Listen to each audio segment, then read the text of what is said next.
4 toxic habits that can make people lose respect for you. These aren't just harmless quirks. They're behaviors that can seriously undermine your reputation and damage your relationships. You might be thinking, come on, everyone has bad habits. And you're right. But the habits we're discussing today are particularly harmful because they strike at the core of how we interact with others.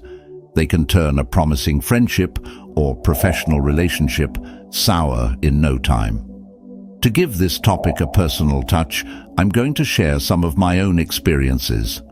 Trust me, I've made plenty of mistakes along the way, and I've learned a lot from them. These stories are a bit raw and honest, but I believe sharing them will help us all grow. By recognizing and overcoming these habits, we can start living a life full of dignity and respect.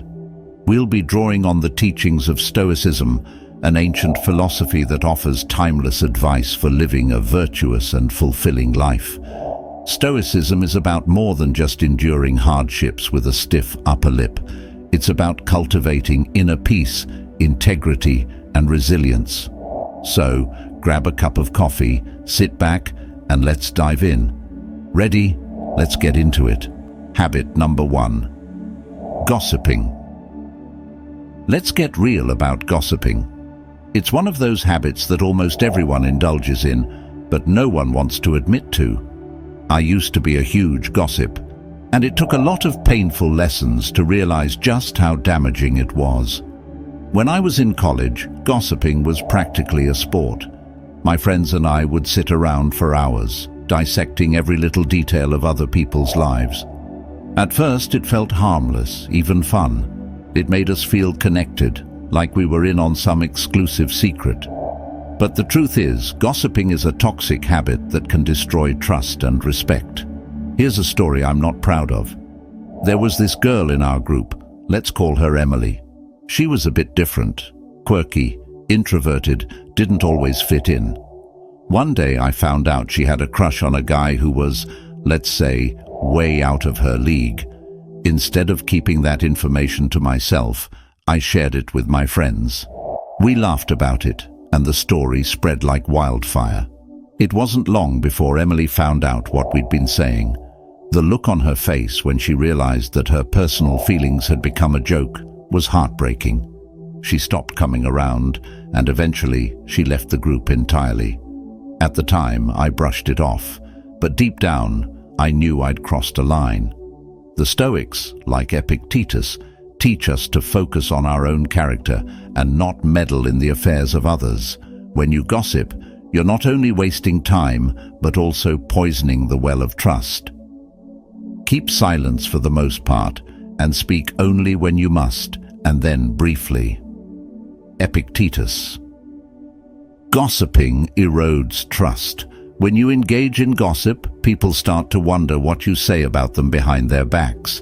It creates an environment of suspicion and betrayal. I learned this the hard way when my own words came back to haunt me. Another incident happened at my first job. I had a co-worker, let's call him John, who was incredibly diligent, but a bit of a loner. One day, I found out through the grapevine that John had a pretty serious health issue. Instead of respecting his privacy, I told a few colleagues, thinking it would make for an interesting conversation. John found out, of course. He confronted me, not angrily, but with a look of deep hurt and disappointment. He told me that he trusted me with that information, thinking I would be discreet. From that day on, our working relationship was never the same. I had lost his respect and trust, and it was entirely my fault. This experience taught me a critical lesson. Respect other people's privacy. Everyone has their battles and vulnerabilities. By turning someone's personal life into fodder for conversation, you not only disrespect them, but also reveal a lack of integrity in yourself.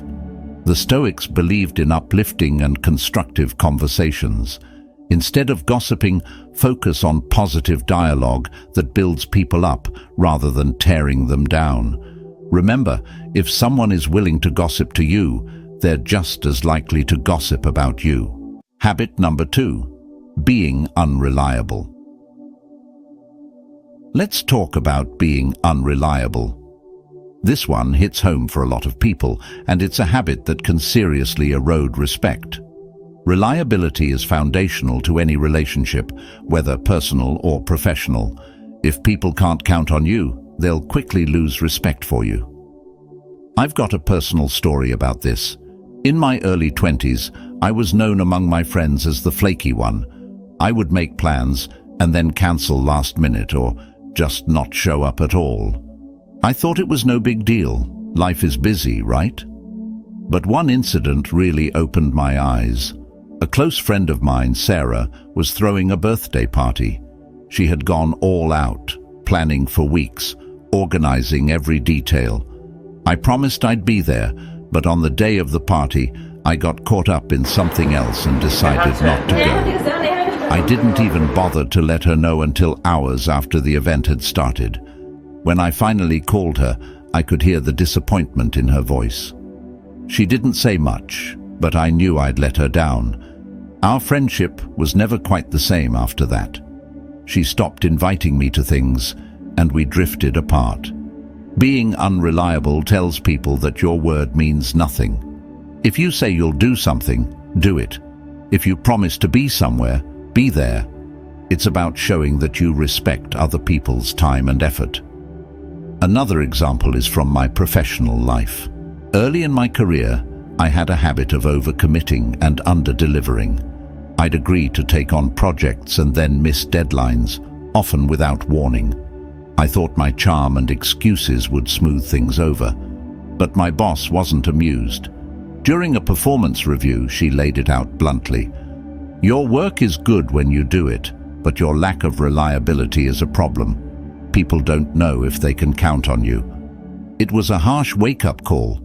Reliability isn't just about showing up, it's about consistency and integrity. When you commit to something, you're putting your reputation on the line. Every time you flake out, you chip away at the trust others have in you. So, how do we fix this? First, be honest with yourself about what you can and can't do. Don't overcommit. If you make a promise, keep it. Communicate proactively if something comes up and you can't follow through. Show that you value other people's time as much as your own. By being reliable, you earn the respect and trust of those around you. It's a simple but powerful way to strengthen your relationships and build a solid reputation. Habit number 3, interrupting others. This one is controversial because so many people do it without even realizing it. But let's be real, constantly interrupting others is a huge sign of disrespect. It says, "What I have to say is more important than what you're saying." It's a habit that not only frustrates people, but also makes them feel undervalued and unheard. I used to be a chronic interrupter. I thought it showed enthusiasm and intelligence, but in reality, it showed a lack of respect and patience. Here's a personal story that drove this point home for me. In one of my early jobs, I was part of a team that had weekly brainstorming sessions. I was eager to impress, so I'd constantly jump in with my ideas, often cutting people off mid-sentence. I thought I was being proactive, but my co-workers saw it differently. One day, during a particularly intense meeting, my manager stopped the discussion and addressed me directly. "You need to let people finish their thoughts," she said bluntly. "You're not listening, you're just waiting for your turn to speak." I was embarrassed, but it didn't end there. After the meeting, a colleague pulled me aside and said, "Do you even realize how dismissive you come across? It's like you think your ideas are the only ones that matter." That hit me hard. I didn't see myself as dismissive, but clearly, that's how I was perceived. Interrupting others is more than just rude. It shows a lack of self-control and respect. The Stoics valued listening and understanding over speaking. Seneca advises us to be patient and considerate in our conversations. I remember another incident vividly. I was out with friends at a bar, and one friend was sharing a deeply personal story about his struggles with anxiety. Halfway through, I jumped in with my own experience, thinking it would help him feel understood. Instead, he looked at me and said, "Can I finish?" The mood shifted instantly. What I thought was empathy came across as hijacking his moment. That night I realized something crucial. Listening is more than just hearing words. It's about being present and allowing others to express themselves fully. By interrupting, I was undermining that process, making it about me rather than them. To break this habit, practice active listening. When someone is speaking, really listen. Don't just wait for your turn to talk. Give them the space to express their thoughts completely before you respond. It's a simple but powerful way to show respect and build stronger connections. Remember, interrupting signals that you think your words are more important than theirs. It's about valuing others' contributions and fostering an environment of mutual respect. The next time you're in a conversation, challenge yourself to truly listen. You might be surprised at how much more you learn and how much more respect you earn. Habit number 4, complaining. Complaining is a habit that's not only annoying, but also deeply corrosive. It's one thing to vent occasionally, but constant complaining can turn you into a negative force that people want to avoid. This habit can drain your energy and the energy of those around you, leading to lost respect and damaged relationships. I used to be a chronic complainer. I thought it was a way to bond with people, to find common ground over shared grievances. But it didn't take long for me to realize how destructive this habit was. Let me share a personal story. A few years ago, I worked at a job that I found incredibly frustrating. The workload was heavy, the management was disorganized, and I felt undervalued. Instead of looking for solutions or ways to improve the situation, I complained, constantly, to anyone who would listen. My co-workers, my friends, even my family, they all heard about my endless grievances. At first, people were sympathetic. They'd nod and agree, offering their own complaints as a form of solidarity. But as time went on, I noticed a shift. People started avoiding me, conversations grew shorter, and I wasn't invited to after-work hangouts as often. The final straw came when a close friend told me, "I love you, but you're becoming really negative. It's exhausting to be around you." The Stoics believed in focusing on what we can control and accepting what we cannot. Complaining constantly keeps you fixated on the negative, which not only affects your mindset, but also how others perceive you. It's a sign that you're more focused on problems than solutions, which is not an attractive quality. Another experience that drove this home was during a group project in college. One of my teammates, let's call him Mike, was a relentless complainer. Every meeting, he'd go on about how unfair the workload was, how incompetent the professor was, and how pointless the project seemed. His negativity was contagious, and soon the entire team's morale plummeted. We were all fed up and just wanted to get the project over with, rather than putting in our best effort. Seeing this from another perspective was eye-opening. It made me realize how my own complaining had likely affected those around me in similar ways.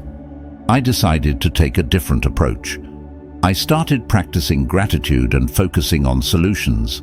Instead of complaining about my job, I began identifying specific issues and looking for ways to address them. If I felt undervalued, I sought feedback on how I could improve and made a case for a raise. When management was disorganized, I took the initiative to streamline processes within my control. It wasn't easy, and it didn't change overnight, but the results were significant. People noticed my shift in attitude, my relationships improved, and I started earning back the respect I'd lost. I became someone people wanted to work with and be around, rather than someone they avoided. Thank you for watching. If you found this video helpful, hit that like button, subscribe, and share it with someone who might need to hear this. Let's strive to live better, more respectful lives. Until next time, stay strong, stay stoic.